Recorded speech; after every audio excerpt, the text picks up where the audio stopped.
If you hate Rachel Zegler and you don't know why, or you don't have a good reason why, and you know, for that matter, if you hate Meghan Markle and you don't have a good reason why, I know why.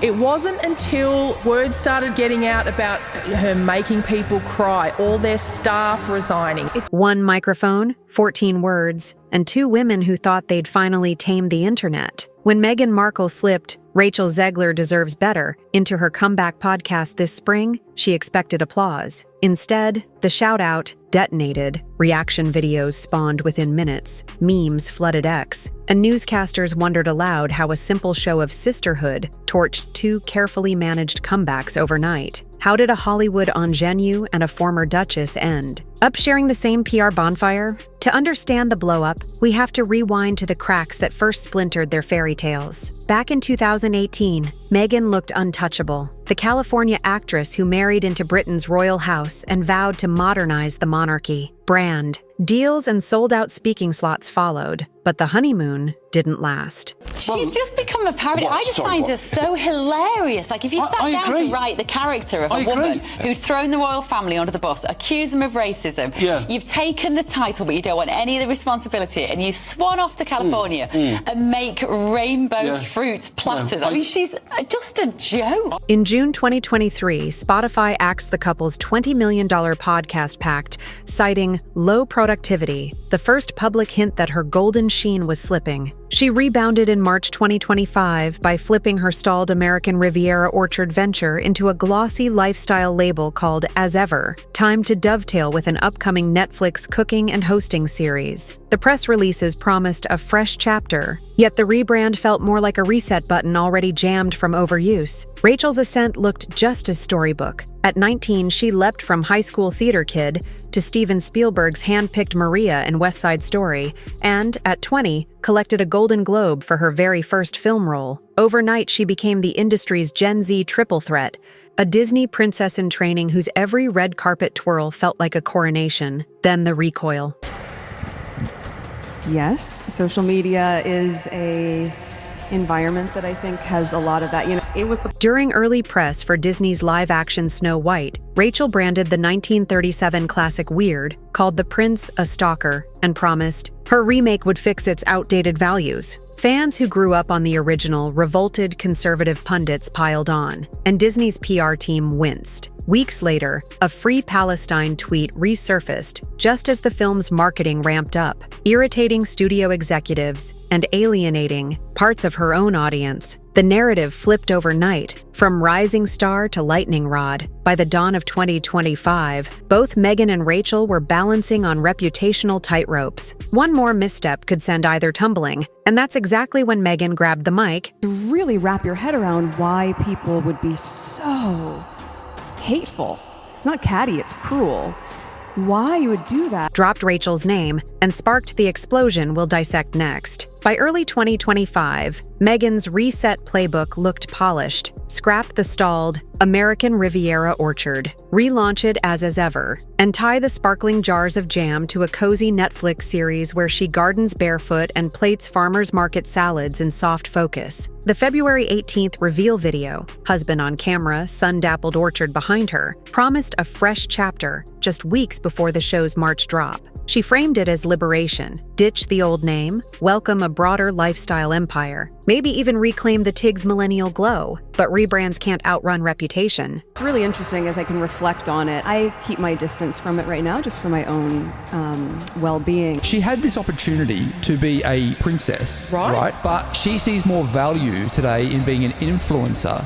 It's ironic that she doesn't want to be a princess, but she wants to be treated like a princess. On June 9th, she posted a reel from Disneyland, celebrating daughter Lilibet's 4th birthday. Faces blurred with emojis, professional videographer in tow, and a caption thanking the park for 2 days of pure joy. Within hours, the clip headlined the same meme she's battled for years, the worldwide privacy tour, fans joking that the Duchess wants both invisibility and a front row seat to applause. Even friendly outlets remarked on the contradiction, sharing carefully curated family footage while chastising press intrusion. The optics worsened when a Brooke Shields interview disappeared from streaming platforms on June 11th. And this was one of the most every mother out there will understand. She wants us to put together a fruit crudité board for our children in the morning. Now, look, Maureen. Look at this. I can't. In the Scrubbed episode, the actress teased that Meghan had been too precious and serious at a 2024 SXSW panel. Listeners cried censorship. Commentators painted the takedown as proof that criticism, however mild, still triggers the Sussex brand control reflex. Taken together, the jam jars, the Disney reel, the vanished podcast sketched a portrait of someone determined to pilot every headline. She'd traded a literal crown for an influencer's ring light halo, yet the audience saw the same choreography: curated vulnerability, instant backlash, damage control. I don't like her. That's what everybody says. Yeah. Everybody who works for her quits. Everybody says she's a bully. She's very nasty. Not only is she incredibly controlling, but she's a bitch about it to everybody who works for her. When things inevitably start spiraling downward, she blames everyone but herself. And just as Meghan tightened her grip on narrative, another story, this time starring a Gen Z Disney princess with her own backlash bonfire, was about to collide with her carefully laid plans. Rachel Zegler's trajectory should have been straight up. Magic, plucked from YouTube covers to star in Spielberg's West Side Story, Golden Globe in hand before her 21st birthday, then crowned Disney's first Latina Snow White, with a March 21st, 2025 release date circled in gold on studio calendars. Then the cracks formed, some self-inflicted, some amplified by an unforgiving net. At D23, she dismissed the 1937 classic as weird, quipping that the prince literally stalks her, weird, and vowed her remake would ditch the love story. Hardcore Disney traditionalists revolted, and the clip became evergreen ammo for anti-woke commentators. The storm intensified when an August 2024 tweet praising her trailer numbers ended with, "And always remember, free Palestine." Disney brass reportedly begged her to delete it. She refused. By spring 2025, the post had 9 million views. The film's red carpet plan was pared back, and tabloids ran with co-star security beefed up headlines amid rising online threats. Hoping to pivot, Rachel accepted a West End dream role, Eva Peron in Jamie Lloyd's high-concept Evita, previews starting June 14th at the London Palladium. Press releases hailed it as a comeback. Theater boards whispered about late arrivals, creative clashes, and a diva label that stuck before opening night. Even ticket sites flagged multiple dates she wouldn't perform. Fan forums speculated about exhaustion and creative differences. By the time summer arrived, Rachel's public image resembled a glass slipper mid-shatter, a gifted vocalist framed as ungrateful, political, and out of sync with the very nostalgia Disney hoped to sell. She needed a champion who could recast her as misunderstood. Enter Meghan Markle, armed with a podcast mic and a plan to denounce manufactured hate. What neither woman foresaw was how quickly two separate controversies can fuse into one viral fireball. The match strike came in the very next episode. It was episode 2 of Confessions of a Female Founder, released on April 8th, 2025, and Meghan was in full manifesto mode. After 20 minutes of talking brand vision and purpose-driven pivots, she lowered her voice and pivoted. "There's a young woman right now, talented, driven, unapologetic, being torn apart simply because she won't play nice. Rachel Zegler deserves better." The line lasted 4.5 seconds. The fallout clocked in at under an hour. Clips ripped from Spotify hit YouTube trending, while pundits on Twitter strung the quote next to Rachel's Snow White sound. Bites like dynamite on a fuse. Meghan's intention, at least on paper, made sense. Her new show had premiered a month earlier with Bumble's Whitney Wolfe Herd, framing itself as a space where female founders rewrite the rules. Championing a fellow lightning rod fit the brand. Solidarity, sisterhood, reclaim the narrative. But listeners didn't hear sisterhood. They heard self-projection. By invoking manufactured hate, Meghan unintentionally echoed her own talking points from 2021's Oprah sit-down, inviting critics to reopen every unresolved grievance. Worse, she didn't stop at one sentence. Within minutes, she was comparing internet backlash to cultural witch burnings, claiming that Zegler was proof talent scares people who profit from conformity. The language felt rehearsed and, to some, opportunistic, especially when she teased a soon-to-launch docuseries featuring voices the tabloids tried to silence. Was the Duchess offering refuge or auditioning guests? Viewers were already asking when the curtain would drop and reveal a marketing slide deck underneath. By noon, Pacific, Rachel Deserves Better had been hijacked by meme pages, and Meghan's own hashtag, #ShockConfessionsPod, was flanked by skull emojis. Reaction channels cued instant uploads. One thumbnail screamed, "PR suicide live," while another, more succinct, simply read, "Why Meg?" The episode hadn't finished its first 24-hour cycle before download numbers stalled and Spotify comment threads needed moderators. And that was just the spark. The real backdraft arrived when the internet started stitching both women's worst moments into a single brutal montage. If Meghan's quote was the match, social media supplied the oxygen. Within 2 hours, a commentator uploaded Meghan Markle and Rachel Zegler, a tale of two narcissists, framing side-by-side clips, Meghan warning about celebrity ego, Rachel mocking the 1937 Snow White, under a flashing siren gif. The video rocketed past 250K views overnight and seeded a punchline that would haunt both camps. Two narcissists, one mic. TikTok followed the scent. Montage edits spliced Meghan's Disneyland privacy tour reel with Rachel's D23 Stalker Prince soundbite, each transition punctuated by the text overlay, "Manufactured hate." Creators competed to clock the shortest eye roll, speedrun, while stitching the podcast audio. One viral post hit 1.3 million likes before Meghan's team reportedly issued a takedown notice. Fuel for another round of commentary about silencing critics. Even stalwart supporters wavered. When Page Six confirmed that an unrelated Brooke Shields episode had vanished from streaming the same week, after Shields jokingly called Meghan too precious, the narrative of heavy-handed image control calcified. Threads lit up with side eyes. So we're protecting Rachel from manufactured hate by deleting criticism? The contradiction practically wrote its own think pieces. Meanwhile, Reddit's St. Meghan Markle board, long the Duchess's harshest arena, surged with new traffic. Mods pinned a post titled, "Anatomy of a Markle PR Stunt," breaking down alleged talking points that matched Meghan's podcast script almost bullet for bullet. Commenters joked that the Duchess had stapled herself to a sinking ship,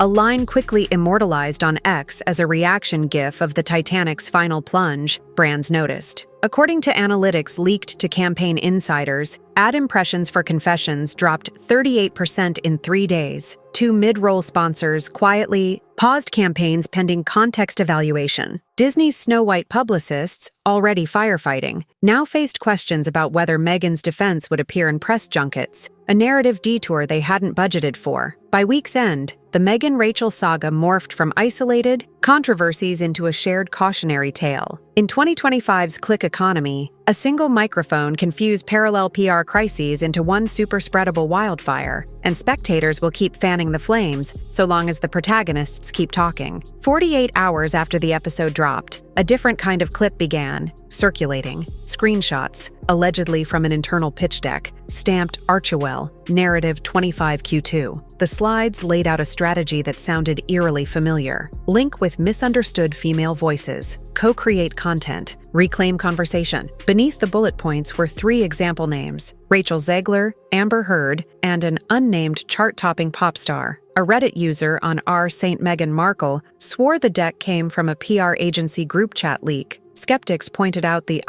blurry logos and missing metadata, but the genie was out of the bottle. Commentary channels pounced. Molly McPherson's PR Breakdown podcast unpacked the slides' language, strategic vulnerability, coalition storytelling, and argued that Meghan was treating solidarity like a rebranding tier, not a moral stance. TikTok Legal Tea account stitched the supposed deck next to Meghan's. Rachel Deserves Better soundbite and asked the explosive question, was the Duchess rescuing a friend or auditioning content for her next Netflix pitch? Simultaneously, trade publication whispers suggested real-world fallout. Campaign insiders leaked an analytics snapshot showing a 38% ad impression drop for Confessions of a Female Founder in the 3 days after the blow-up. 2 mid-roll sponsors reportedly hit the pause button pending context review. The timing stung. The podcast was already struggling to match Archetype's numbers, sliding out of Spotify's top 100 before week 4. Disney's troubles deepened too. News of Rachel's West End Evita revival, meant to reset her narrative, was now overshadowed by headlines about rows of unsold seats at the London Palladium. PR reps who once hoped Meghan's endorsement might soften Rachel's press were suddenly scrambling to block questions about whether the royal-turned-podcaster was part of the show's marketing at all. True or fake, the leaks achieved their goal. They shifted the conversation from hate mobs to media manipulation,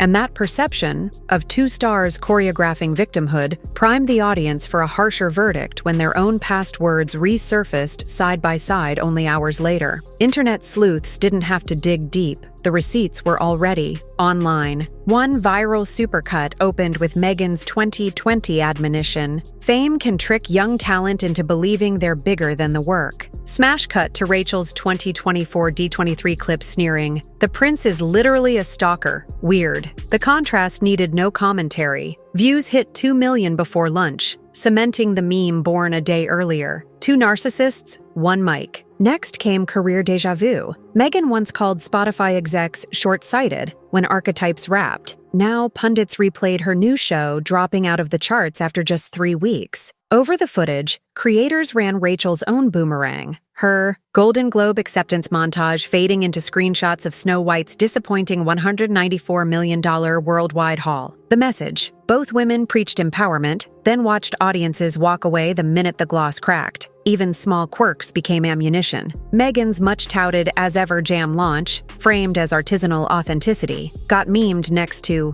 Rachel insisting her Snow White remake would teach the dwarves to do housework. The split screen read, "Teaching Peasants Agency," from a $14 million Montecito kitchen. The gag landed because it felt consistent. Luxury activism on one side, lecture tone Hollywood on the other. Analysis outlets piled on. Newsweek dubbed Meghan's latest monologue the most insufferable conversation on TikTok, while YouTube reviewer Karen FM called Rachel's press tour a masterclass in alienating nostalgia. Crucially, criticism no longer flowed in parallel streams. It converged. Algorithms now filed Meghan and Rachel under a single trending topic: performative feminism fails. By the end of week 1, the highlight reel did what neither woman intended. It reframed backlash as pattern, not coincidence. Viewers weren't witnessing isolated missteps. They were watching a rerun they'd already grown tired of. And as sponsors, studios, and even sympathetic voices started stepping back, the cost of that repetition set the stage for the cold financial reckoning we'll tally in Section 8. In the boardrooms where influence is measured in click-through rates, both comebacks began to bleed cash the minute Meghan's soundbite went viral. Confessions of a Female Founder never cracked Episode 4's download goal. By late May, it had slid off Spotify's US and UK top 100 lists entirely. A tumble Sky News called the latest indignity for a brand that launched with royal fanfare less than 8 weeks earlier. Mid-roll advertisers reacted first. 2. Fintechs quietly pulled creative they'd booked through June, according to industry chatter quoted in the same report.